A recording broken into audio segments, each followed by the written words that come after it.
Salut à vous qui regardez cette vidéo. Si vous recherchez une fonction super top pour transcrire vos nombres en lettres, je vous garantis que vous ne serez pas déçus. La fonction que j'ai mise au point retranscrit fidèlement les nombres allant de 1 millième jusqu'à un nombre comportant 15 chiffres. Alors, sans décimale, ça fait quand même 999 billions, 999 milliards, etc. Alors, hormis si vous êtes un descendant du capitaine Haddock, dont l'accès de colère ne peut être retranscrit à une unité près, eh bien, vous obtiendrez entière satisfaction, j'en suis sûr. Que vous travailliez en francs suisses, en euros, en dollars, en dinars, en canards, je m'égare là, mais ça marche quand même, en dinars algériens, en dinars tunisiens, vous obtiendrez le même résultat, enfin un excellent résultat dans le plus scrupuleux respect de l'orthographe française. De la même façon, si vous êtes carreleur, le résultat sur votre devis sera retranscrit en surface, en mètres carrés et décimètres carrés. Vous êtes le marchand de sable, les résultats sur vos projets sont directement traduits en mètres cubes et décimètres cubes. Vous êtes le garde forestier, vous devez évaluer le nombre d'arbres de la forêt. Qu'à cela ne tienne, votre résultat est donné dans l'unité qui vous convient. Ce n'est pas exactement ce que vous recherchiez? Si. Vous voulez que je vous montre la simplicité d'utilisation et le parfait respect du rendu? Alors poursuivez la vidéo. Bien sûr, cette fonction est à votre disposition gratuitement et très facile à mettre en œuvre. Maintenant, détaillons-la si vous le voulez. Alors, quelles étaient mes exigences dans cette fonction? Eh bien, un total respect de l'orthographe, comme nous allons le voir dans la suite. Le respect également des particularités de la langue française. La plus grande simplicité d'utilisation, ce qui suppose que forcément ce qu'on ne fait pas nous, c'est le code qui doit bien sûr le traiter. Le code est donc forcément un peu plus long qu'on ne pouvait peut-être s'y attendre. La possibilité de choisir toutes les unités ou sous-unités qu'on peut imaginer. La possibilité de choisir le nombre de décimales avec lequel on veut travailler, entre 0 et 3. Le respect des arrondis comme le fait le tableur habituellement. Alors bien sûr, je vous mets en pièce jointe là, le code en format .txt. Si vous avez déjà créé une fonction personnelle dans votre tableur, eh bien, il suffira simplement de faire un copier-coller juste en dessous et d'enregistrer, et le tour est joué. Sans pas, eh bien, vous apprendrez comment on fait une fonction personnalisée, et c'est très facile. Je vous mettrai également une explication en format PDF du code pour que vous puissiez mettre les mains dans le cambouis si vous voulez pour faire quelques modifications si ça vous plaît, ou au moins comprendre comment fonctionne ce code. Alors maintenant, passons au vrai fonctionnement. Alors comment utiliser cette fonction? Bien de la façon la plus simple qui soit. Dans une cellule, on cherche à obtenir le résultat, on appelle la fonction. Dans la liste de toutes les fonctions, on peut retrouver la nôtre qui s'appelle nombre en lettres ici, ou alors vous pourrez la retrouver très facilement dans les fonctions personnalisées, puisque c'est une fonction que vous aurez comme créée vous-même, donc personnalisée. Dans la liste de celles que vous aurez créées, vous aurez nombre en lettres. Il suffit simplement de renseigner l'endroit où se trouve le nombre à transformer et on obtient le résultat. Alors par défaut, c'est un choix sans unité de mesure, donc on aura le mot virgule au milieu du nombre, et on travaillera sur 2 décimales par défaut. Alors tous ces nombres que je vous ai mis ici ne sont pas des nombres au hasard, ce sont des nombres qui croissent, comme vous le voyez, et qui arrivent au maximum qu'on peut traiter, à savoir le nombre qui est composé de 15 fois le chiffre 9, ce qui donne 999 billions, 999 milliards, puisque je vous rappelle qu'en France, le mot billion correspond à 1000 milliards. Et ce n'est pas le même sens que le mot billion en anglais, qui lui correspond simplement à milliard. Donc il y a 1000 de différence entre le billion français et le billion américain ou anglais. Alors, les nombres très grands, il faut se méfier. Si vous ajoutez une décimale, vous êtes obligé de perdre sur un entier. Vous en ajoutez 2, vous êtes obligé de perdre sur 2 entiers.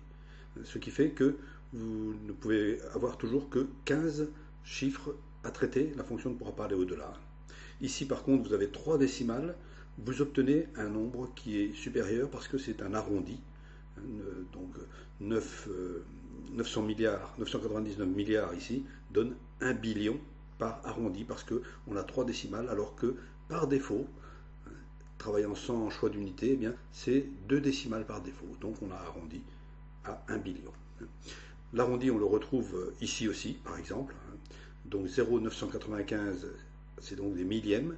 Comme on ne travaille que sur 2 décimales, on a un arrondi. Sachant que l'arrondi commence à partir du dernier chiffre 5. Si on avait eu 4, on n'a pas d'arrondi, parce qu'on a un arrondi vers l'inférieur, 99 centièmes. C'est comme si on supprimait simplement le 4. Donc ça commence à partir du chiffre 5 en dernier, qui fait passer à la tranche du dessus. Maintenant, on peut se demander également pourquoi ici, on a 2 fois 0,29. Dans un cas, on obtient 28 centièmes, dans l'autre cas, on obtient 29 centièmes. Bien, toujours pour cette question d'arrondi, ici, on a demandé la fonction toute simple, mais en réalité, 0,29 n'est pas le vrai chiffre. Il faut bien penser que la fonction, elle ne travaille pas sur ce qu'on voit dans la colonne, mais sur ce que contient réellement la zone de saisie. C'est là que le renseignement du départ est pris. Et le vrai chiffre, c'est donc 0,2856, ce qui fait que, par arrondi successif, le 6 ici fait passer au 6 ici, qui étant supérieur à 4, fait passer au 9 pour la dernière fois, donc on obtient 0,29, ce qui donne 29 centièmes. Par contre, il se peut que vous préfériez, vous, garder simplement les deux premiers chiffres de décimales, comme si le nombre des décimales était simplement tronqué, sans arrondi supérieur. Et bien dans ce cas-là, c'est ce qu'on obtiendra ici, puisque en réalité, ici aussi on a le même nombre, 0,2856.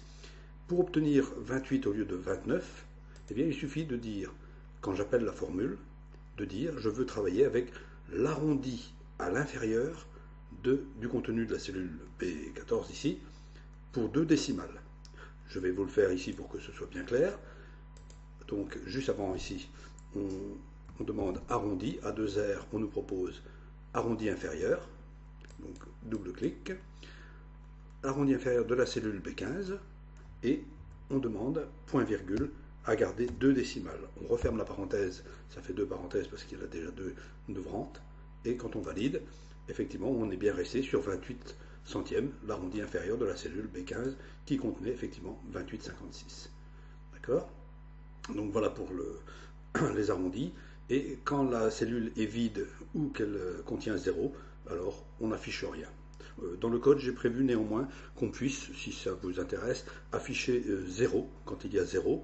Le problème si c'est un problème, ça affichera aussi 0,28 centièmes, 0,29 centièmes, 0,99 centièmes, etc. Donc c'est un choix personnel que vous pourrez faire. Ça, c'est dans le cas où on travaille sans avoir précisé de décimale. Maintenant, dans votre travail, vous pourriez être amené à devoir travailler sur des décimales différentes, le choix d'une seule décimale. Alors bien sûr, dans ce cas-là, on devrait tomber avec des dixièmes quand c'est nécessaire, au singulier, au pluriel. Il suffit simplement, on va le faire pour cette cellule, on appelle la fonction, donc personnalisé, on y est, voilà, nombre en lettres, la cellule qui contient le nombre de décimales, je veux travailler avec une seule décimale, et je dis OK. Et j'obtiens bien 159,6 dixièmes. Le 1, bien sûr, ne compte pas, et il est arrondi à l'inférieur. Là, par contre, on a toujours la même situation. 0,29, si on diminue, ben le 9 oblige le 2 à passer à 3. D'ailleurs, on peut le voir quand on se met sur cette cellule, si on demande dans Excel de diminuer la décimale. Effectivement, on passe bien à 3. Si on augmente par contre la décimale, 29, voilà. Ici, voilà, même chose. Voilà, j'aurais dû remettre d'ailleurs ici 28,56, ça aurait été plus parlant. Ça revient au même. Donc voilà, si on diminue les décimales, eh bien on passe bien à 3. Mais sachez bien que le résultat ici ne dépend pas de ce que vous voyez ici, Ça dépend de ce que vous demandez. Donc ici, même si on affiche 28,56, on aura le résultat 3 dixièmes, parce que c'est l'arrondi naturel. Par contre, si on préfère garder 2, alors, comme tout à l'heure, on fait arrondi inférieur de la cellule qui contient le nombre, arrondi en gardant une seule décimale. Alors, si toutefois vous vouliez le voir dans la fenêtre de fonction ouverte, voilà, au lieu de taper simplement la référence de la cellule, vous demandez arrondi inférieur de la cellule avec une décimale. Et effectivement, vous voyez bien que le résultat qu'on vous propose, c'est bien 0,2 et non plus 0,2856. D'accord? Et le résultat, c'est bien 2 dixièmes. Voilà pour ce qui est des dixièmes. Maintenant, vous pourriez, à l'inverse, être amené à travailler sur des millièmes. Donc, pour les millièmes, ben, c'est pareil. 286 millièmes, parce que ici, on a en fait un 10 millième qui ne comptera pas, mais qui fait passer le 5 à 6. D'accord? Donc, on a le même genre de situation. Si on veut vérifier comment ça se passe, eh bien, voilà, il suffit de demander 3 décimales dans le nombre. C'est pas plus compliqué que ça. Le reste fonctionne millième au singulier, millième au pluriel. Donc, on a toutes ces choses-là qui marchent bien. Maintenant, on va parler un petit peu des devises monétaires. Alors, concernant la monnaie, c'est tout aussi simple. Supposons ici qu'on souhaite obtenir le résultat de la monnaie. Eh bien, il suffit, on appelle la fonction, on remplit l'endroit où se trouve le nombre.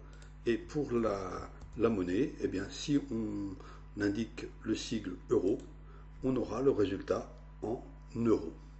Alors, faites bien attention, le mot euro sera écrit partout en minuscules, tout simplement parce que c'est la recommandation de l'orthographe française, vous lirez l'ensemble, mais le résumé c'est que les unités monétaires, quelles qu'elles soient d'ailleurs, s'écrivent en minuscules.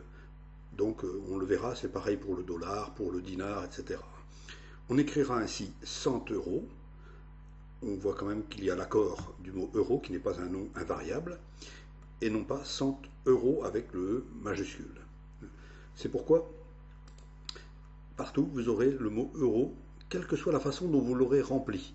En effet, vous pourriez très bien avoir rempli, alors je vais prendre le cas de celui-ci, si j'appelle la fonction, je l'avais rempli en écrivant le mot euro en majuscule.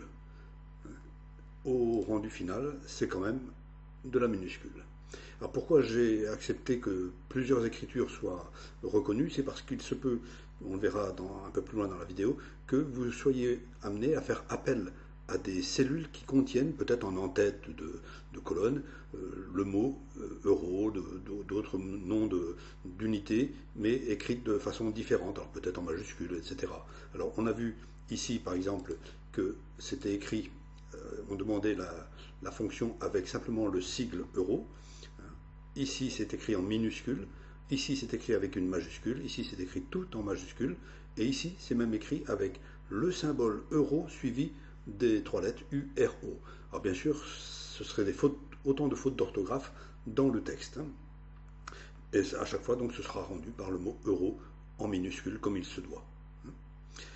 Ensuite, une petite chose à laquelle il fallait faire attention, c'est qu'à partir du moment où on arrive à 1 million, eh bien, on ne dit pas comme pour 100 000, on dit 100 000 euros, on ne dit pas 1 million euros, on doit dire 1 million d'euros. Donc il fallait vérifier que ça s'affiche correctement avec des apostrophes à chaque fois que c'est justifié dans les nombres qui dépassent le million. Exactement toujours la même règle pour les arrondis, ça ne change pas, on vérifie simplement que les euros sont bien affichés. Alors pour bien vous montrer que l'affichage de droite ici n'a aucun lien avec l'affichage de gauche, je vous ai mis ici des devises monétaires qui s'affichent dans différentes devises. On a des euros affichés ici. Ici, ce sont des livres sterling. Ici, ce sont des dollars. Ici, des yens. Ici, du franc CFA. Ce qui n'a aucune incidence sur le résultat final, puisque, je vous le rappelle, le résultat de cette cellule n'est pas le contenu de la cellule de gauche, mais c'est le contenu de de la zone de saisie qui correspond à la cellule B121. B121, voilà, il n'y a pas de dollars, il n'y a rien, c'est ce nombre-là qui compte. Hein. On est bien d'accord? Et donc voilà, toutes ces façons de décrire le mot euro sont autorisées, mais seront rendues systématiquement par le mot euro en minuscule, avec le S s'il y a besoin, ou pas de S si on n'en a qu'un seul. Ça c'est pour les euros. Pour les dollars, eh bien, ça va être exactement le même principe. Hein. Pour obtenir le nombre, on remplit la cellule. On peut ici simplement taper le sigle dollar de notre clavier et on fait OK. Et vous avez le résultat affiché en dollars au singulier quand il n'y en a qu'un et au pluriel quand il y en a plusieurs.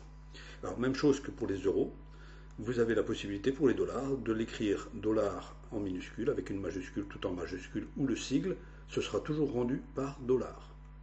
Au passage, on note bien que quand on dépasse le million, eh bien, tout comme pour les euros, on disait bien 100 000 dollars, mais on ne dira pas 1 million de dollars, on doit dire 1 million de dollars.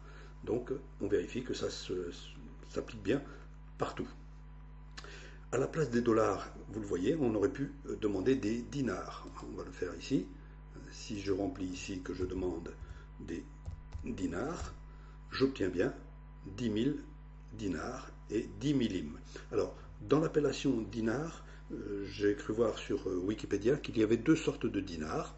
Il y a le dinar algérien qui serait divisé en 100 centimes et le dinar tunisien et d'autres pays qui est divisé en 1000 millim. Donc, pour l'instant, mais ça peut être corrigé dans le code selon votre pays, vous pourrez faire en sorte que le dinar appelle des millim ou des centimes. C'est vous qui pourrez le régler par la suite. Donc, vous pourrez écrire dinar comme vous voulez dans la cellule, même un simple D. On va le prendre voilà, ici par exemple. J'écris un simple D et ça me donne bien des dinars parce que c'est l'abréviation qui est reconnue, semble-t-il, d'après Wikipédia, comme symbole de l'unité du dinar. Maintenant, vous pourriez aussi avoir besoin de préciser qu'il s'agit d'un dinar algérien. On va en prendre un autre ici, par exemple. Ici, des dinars algériens. Dans ce cas-là, il suffit soit d'écrire en entier dinar algérien ou simplement DA. Et dans ce cas-là, vous avez le résultat 1,111 milliard de dinars algériens. Alors, vous avez remarqué que tout est au pluriel. Si par contre, j'avais un seul dinar, que je vais l'écrire cette fois-ci DA en majuscule pour que vous voyez que ça marche tout aussi bien, là, je n'ai qu'un dinar algérien, il n'est pas accordé, ce qui est tout à fait logique. Si je veux avoir des dinars tunisiens, alors je vous rappelle, hein, le dinar algérien, on va le prendre ici. Ici, le dinar algérien va être divisé. Voilà, dinar, on va le mettre tout en majuscule parce que si on met la moitié, peut-être ça ne marchera pas. Voilà, ici on a 159 dinars, 608 millim parce que c'est du dinar divisé par 1000. Si par contre je précise que c'est un dinar algérien que je veux, donc dinar algérien DA, là par contre le dinar algérien, 159 dinars algériens, 62 centimes. Alors dans le code, si on le veut, on peut modifier pour que si on ne travaille par exemple que en Algérie, on n'ait pas besoin de préciser peut-être algérien, et dans ce cas-là, dinar entraînera les centimes. Vous verrez dans le code, c'est très facile dans ce cas-là de le modifier. Voilà pour le dinar. Si on veut donc même chose, un dinar ici tunisien, et bien dans ce cas-là, on va mettre un T, dinar tunisien, un dinar tunisien. Dans les abréviations, d'après Wikipédia, le dinar tunisien peut être reconnu avec les symboles DT, DT ou TD. TD. Maintenant, supposons qu'on ait besoin de travailler en francs suisses. Dans ce cas-là, eh bien, on va prendre ici un nombre, n'importe lequel, celui-ci. On écrit le symbole tel qu'il est reconnu d'après Wikipédia, CHF pour francs suisses. Et dans ce cas-là, on a 411 17 000 francs. puisque les Suisses ne précisent pas forcément que c'est d'un franc suisse, puisque ils sont les seuls à l'utiliser par exemple. Donc on a bien cette particularité. Ça c'est pour les données monétaires. On va voir encore quelques petites particularités dans la suite. Voyons comment on peut aussi utiliser toutes sortes d'autres unités de mesure. On a vu tout à l'heure qu'on pouvait utiliser l'unité de mesure donc monétaire, l'euro, le dollar, le dinar algérien, le dinar tunisien, un dinar qu'on décidera s'il est tunisien ou algérien, selon qu'on veut que ce soit en millimes ou en centimes. Là, bon, j'ai mis 2 fois la même chose. Par contre, on peut désirer utiliser des mesures différentes. Alors, par exemple, ici, si je prends cette fonction, ici, voilà, je veux le nombre ici, mais je veux que l'unité soit celle de I174. I174, on viendra donc la cellule viendra chercher le nom qui se trouve dans cette cellule. Donc les mètres, pour les dixièmes, les décimètres, pour les centièmes, les centimètres, on descend une case, pour les millièmes, les millimètres. Et on obtiendra forcément donc un nombre avec les unités de mesure adaptées. Toujours pareil, avec un seul, on n'aura pas de S, et au pluriel on aura des S partout bien sûr. Hein. Donc c'est vrai pour les mètres, pour les litres, les kilogrammes. C'est à vous de remplir éventuellement le tableau, ou éventuellement vous pouvez aussi, bien entendu, remplir par vous-même.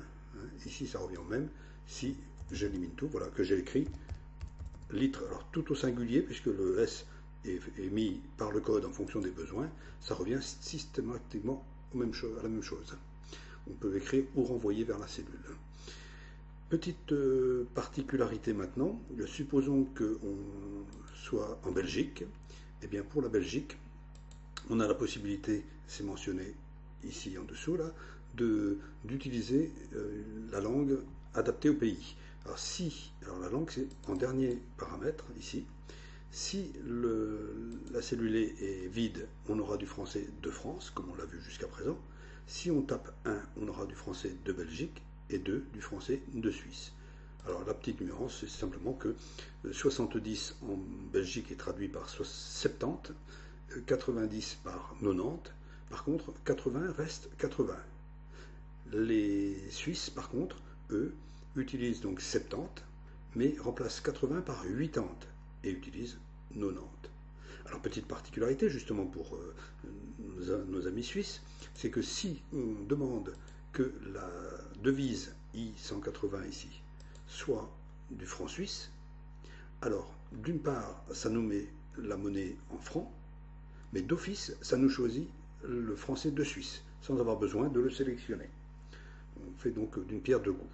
Si par contre on veut travailler avec autre chose que des francs suisses, mais tout en gardant la langue française de Suisse, dans ce cas-là on aura des euros ici, il suffit bien sûr, il suffit, si je suis là, voilà, il suffit de préciser, on descend un petit peu, voilà, il suffit de préciser qu'on veut travailler en langue numéro 2 suisse. Si vous êtes belge ou si vous êtes suisse, c'est directement dans le code qu'il vaudra mieux modifier le paramètre par défaut, qui actuellement est réglé à 0 pour la France, et le mettre directement à 1 ou à 2 selon votre pays. Ça vous évitera de devoir venir le changer à chaque fois. Maintenant, il pourrait y avoir aussi d'autres unités de mesure qui ne sont pas réellement contenues ici et qui peuvent être utiles. Alors j'ai traité également, on a la possibilité de mettre n'importe quel renseignement. Hein. Supposons ici, un soir, vous avez du mal à vous endormir, eh bien, hop, vous écrivez mouton, vous validez, et vous comptez vos moutons. Vous avez bien 97 875 moutons, et une fois que vous le savez, eh bien, vous pouvez passer une bonne nuit. Mais vous pouvez aussi être carreleur et avoir besoin de travailler avec des mètres carrés pour indiquer des surfaces sur un devis, sur une facture. 17 mètres carrés, 2 décimètres carrés. Alors là, attention, c'est pareil, c'est contenu dans le code parce que comme on passe en surface, les échelles de grandeur, bien sûr, sont multipliées par 10 et quand on va passer au mètre cube, ce sera par 1000. Alors, pour indiquer l'unité de mesure dans laquelle vous allez travailler, soit vous indiquez hop, on va le faire. Soit vous indiquez que c'est la cellule, ici, B212, qui contient l'unité de mesure, M2, qui sera reconnue comme étant, comme voulant dire mètre carré, et dans ce cas-là, ça vous traduit bien par mètre carré et décimètre carré. Si par contre vous voulez mettre vous-même l'indication dans cette cellule au lieu de B212, ici vous voulez écrire vous-même, alors il faut penser à utiliser une des 6 possibilités, pardon, des 4 dernières possibilités qui vous sont offertes. C'est-à-dire soit écrire M virgule, majuscule ou minuscule, M multiplié avec l'étoile, minuscule ou majuscule. Vous ne pourrez pas écrire dans cette cellule M2 comme ça. Tout simplement parce que malheureusement les colonnes d'Excel portent déjà le nom, voilà, M, et la ligne 2 existe, donc M2, simplement ça vous renverra vers la cellule M2 qui peut-être sera vide ou contiendra n'importe quoi d'autre. Donc on ne peut pas utiliser ce genre de référence si on l'écrit soi-même. Par contre, si on renvoie vers une cellule qui contient cela, pardon, j'ai fait une petite erreur ici parce que ça ne va pas le prendre, voilà, je vais prendre ça. Si on renvoie vers une cellule, c'est le contenu de la cellule que traite la fonction, ça n'a plus rien à voir, donc on peut utiliser M2 directement, mais pas si on le tape, ok. Donc voilà, on obtient bien 17 mètres carrés, 2 décimètres carrés, et c'est pareil pour les mètres cubes. Ici, je l'ai tapé à la main, et donc j'ai choisi une des 4 dernières solutions, c'est-à-dire soit M virgule, soit M multiplié par 3, pour symboliser la multiplication 3 fois pour un cube. Par contre, dans le code, si vous trouvez une méthode qui vous semble plus adaptée encore, vous pourrez la changer. Je ne suis pas un spécialiste dans ces mesures-là, donc j'ai mis ce qui me venait à l'esprit. Voilà comment ça se passe pour cette fonction qui est relativement complète, je pense. Maintenant, on va voir un petit peu rapidement comment on fait pour obtenir ici un aide mémoire, parce que souvent on se pose la question. Donc vous allez voir que c'est tout simple, je vous le montre. Alors, pour obtenir l'aide sous la fonction, c'est tout simple. Quand vous êtes dans le développeur Visual Basic, assurez-vous d'être surtout au bon endroit, c'est-à-dire là où il y a le code, et donc là c'est dans le module 1. Alors, si vous avez déjà créé une fonction, c'est tout simple, il suffit de copier-coller directement la fonction, c'est celle-là qui commence là, de la copier juste en dessous, on fait enregistrer et votre fonction est prête à fonctionner. On ne peut pas faire plus simple. Maintenant, si on veut mettre l'aide, alors une fois qu'on est sur cette page, on peut faire soit directement F2, ou alors, comme j'ai fait, affichage explorateur d'objets. Puis ici, vous avez toutes sortes de choses, et tout ce qui est en gras, ce sont les fonctions que vous avez vous-même créées. Alors pour les rassembler toutes ensemble au même endroit, ce sera plus facile à trouver. On clique sur VBA Project, et ici, voilà, j'ai les quelques fonctions que j'ai créées. Nombre en lettres se trouve ici. Clic droit pour obtenir les propriétés. Dans cette cellule ici, dans cette box, là, vous remplissez votre aide de mémoire, alors assez courte pour pouvoir être facile à lire, surtout sans revenir à la ligne, parce que revenir à la ligne, ça viendrait à fermer la fenêtre. Une fois que vous avez fait tout ça, vous faites OK, mais surtout, vous enregistrez immédiatement la modification. Puis, vous refermez cette fenêtre, vous enregistrez votre page actuelle si elle est remplie, sinon, mais au moins vous refermez Excel, vous rouvrez Excel, et à ce moment-là, la fonction aura son aide de mentionner dessous, sans quoi elle n'aura pas été prise en compte. Donc voilà pour cette façon de faire.